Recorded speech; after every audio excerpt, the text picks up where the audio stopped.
வணக்கம். ஆகாஷ்வாணி புதுச்சேரி செய்திச் சுருக்கம் வாசிப்பவர் வாசுகி சந்திரசேகரன்.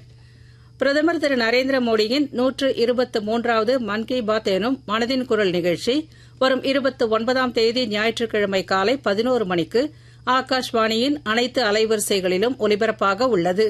இந்நிகழ்ச்சியில் இடம்பெற வேண்டிய கருத்துக்களை பொதுமக்கள் நமோ செயலி, மைகவ் இணையதளம் மற்றும் 1800117800 என்ற கட்டணமில்லா தொலைபேசி வாயிலாகவோ அல்லது 1922 என்ற எண்ணில் குறுஞ்செய்தியாகவோ வரும் 27ஆம் தேதி வரை தெரிவிக்கலாம் என்று அறிவிக்கப்பட்டுள்ளது.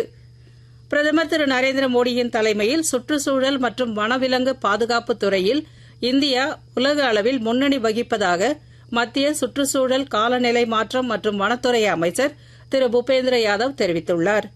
நேற்று மாலை டேராடூனில் உள்ள இந்திய வனவிலங்கு நிறுவனத்தில் நடைபெற்ற இந்திய பாதுகாப்பு மாநாடு 2025 உரையாற்றிய அவர் 2014ஆம் ஆண்டில் நாட்டில் 47 புலிகள் காப்பகங்கள் இருந்தது என்றும் தற்போது இது 58ஆக அதிகரித்துள்ளது என்றும் கூறினார்.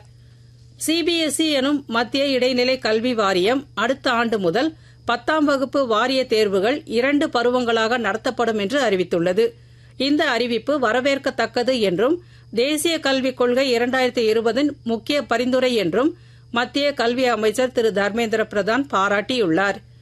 காரைக்காலில் உலக பிரசித்தி பெற்ற காரைக்கால் அம்மையார் மாங்கனி திருவிழா ஜூலை 10ஆம் தேதி நடைபெறுவதை முன்னிட்டு பொறுப்பு மாவட்ட ஆட்சியர் திரு சுபாஷ் தலைமையில் நேற்று ஆலோசனைக் கூட்டம் நடைபெற்றது. மலேசியாவின் கூச்சிங்கில் நடைபெற்ற ஆசிய இரட்டையர் ஸ்குவாஷ் சாம்பியன்ஷிப் போட்டியில் ஆண்கள், பெண்கள் மற்றும் கலப்பு இரட்டையர் ஆகிய 3 பிரிவுகளிலும் இந்திய வீரர்கள் மற்றும் வீராங்கனைகள் இறுதிப் போட்டிக்கு முன்னேறியுள்ளனர். இத்துடன் இந்த செய்திச் சுருக்கம் நிறைவு பெறுகிறது.